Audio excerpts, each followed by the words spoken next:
broncoscopia. Tudo bem, doutora? Tudo certo, vamos conversar um pouquinho. Muito obrigada por nos receber aqui em Campinas para falar de um assunto tão importante, uma especialidade tão diferente, né, doutora?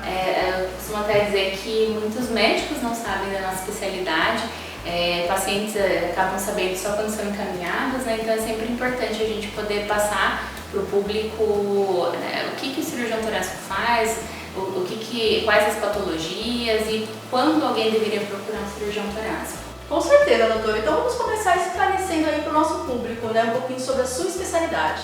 Certo. É uma vasta gama aí de doenças que o cirurgião torácico trata, desde doenças da traqueia, doenças pulmonares, como câncer de pulmão, nódulos pulmonares, trasseguimento, doenças pleurais, que é a face que cobre o pulmão e as costelas, doenças de costelas, alterações no tórax, como pectus, outras alterações de parede torácica, como alterações musculares, nodulações na parede torácica e também doenças do mediastino, que engloba vasos que ficam na região, pericárdio, toda a região que fica entre um pulmão e outro, o timo, doenças do timo também. Então todas essas patologias o cirurgião torácico pode tratar.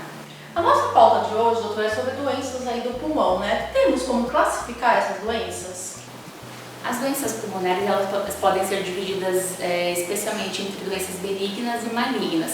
As doenças benignas englobam uma variedade de doenças, desde alterações como amartomas, que a gente basicamente dá o diagnóstico e só mantém o paciente em vigilância, alterações que o paciente já nasce com elas, como teratomas, e outros nódulos, por exemplo, que a gente acompanha, como pós-Covid, pós-resfriados, pós-outras doenças, e até doenças de pacientes que já fumaram, como enfisema pulmonar, doenças, as bronquiolites, as broncopatias também, que acaba sendo uma área que mistura os cuidados do cirurgião torácico e do pneumologista, doenças pulmonares intersticiais, que são doenças bastante complexas de serem dados os diagnósticos, bronquiectasias também são doenças benignas, e das doenças malignas a gente também tem uma infinidade de tipos de cânceres de pulmão.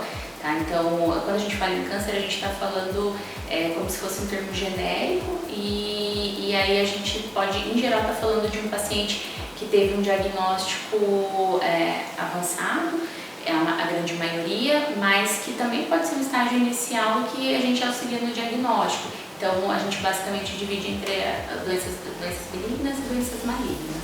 O diagnóstico, como que ele é dado para esse paciente, doutora? Das condições pulmonares depende muito de como o paciente chega no nosso consultório, ao nosso consultório.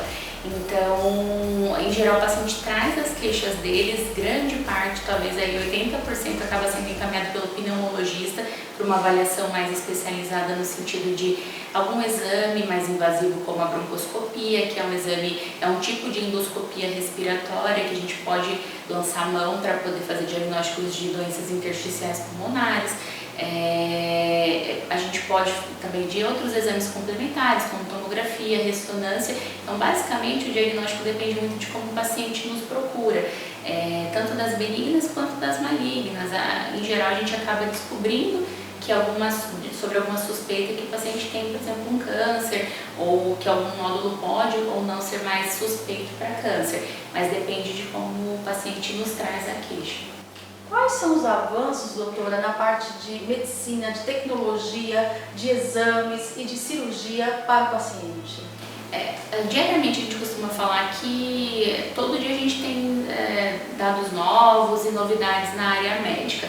Na cirurgia torácica não é diferente, então a gente, cada congresso, cada novo encontro, a gente tem novidades. A mais atual que está ficando mais rotineira é a cirurgia robótica.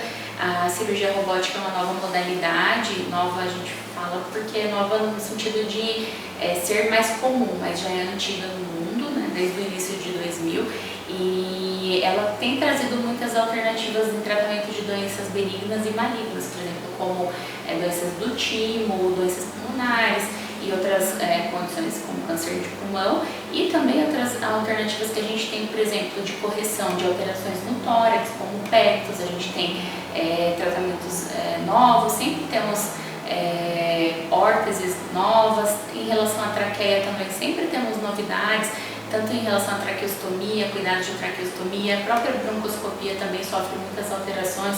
Temos formas novas de biopsiar o pulmão, temos formas novas de, por exemplo, tem a broncoscopia robótica. Então a gente tem sempre alternativas, a gente, na verdade, a medicina não para, né? Então a cirurgia torácica também segue nesse mesmo caminho. Que bom, né, doutora? E temos como prevenir, doutora, tanto no benigno quanto no maligno, aí, os dois tipos que a doutora comentou, esclareceu, nós temos ainda alguns atos no dia a dia ou genético, temos como prevenir? Quando a gente está falando, por exemplo, em doenças benignas, a gente pode estar falando como, por exemplo, pneumopatias ou doenças pulmonares intersticiais. Algumas delas a gente sabe que o paciente já nasce predisposto a ter, então a questão genética acaba pesando muito mais do que o próprio hábito do paciente.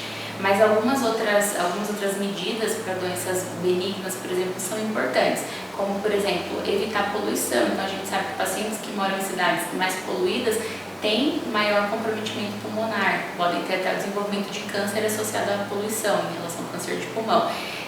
Outras coisas são que a gente sempre fala também, atividade física é importantíssima para qualquer prevenção, para todas as prevenções primárias que a gente tem. Evitar a exposição, por exemplo, como cigarros eletrônicos, narguilés e outras formas de inalação de substâncias também são importantíssimas.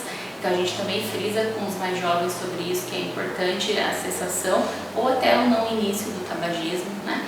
E também é importante sempre que aparecer alguma alteração, mesmo que seja uma assimetria no tórax, um afundamento, um abaulamento, ou no caso do pulmão, uma falta de ar, uma tosse diferente, alguma limitação ao esforço que o paciente não tem, sempre procurar o especialista também. Assim, além da gente prevenir a exposição, a gente também consegue dar um diagnóstico mais rápido e poder tratar, investigar de forma mais efetiva. Um tratamento precoce aí para esse paciente também, né, doutora? Isso é importante, mesmo em doenças benignas, né? Quer dizer, se eu estou lesando o pulmão por algum fator, existem algumas doenças associadas, pneumonites, que são associadas a uma exposição que não necessariamente seja danosa, mas que para aquele paciente por exemplo, algumas aves, algumas outras substâncias que algum paciente especificamente tem uma hipersensibilidade, também precisa ser investigada, né? Então é importante a gente saber a história de cada paciente, poder conversar em consulta, para que a gente possa fazer diagnósticos mais precisos também. Doutora, adorei o nosso bate-papo, foi muito esclarecedor realmente, muito obrigada e até o nosso próximo encontro. Até mais. Programa Saúde na TV sempre com muita informação e responsabilidade para você.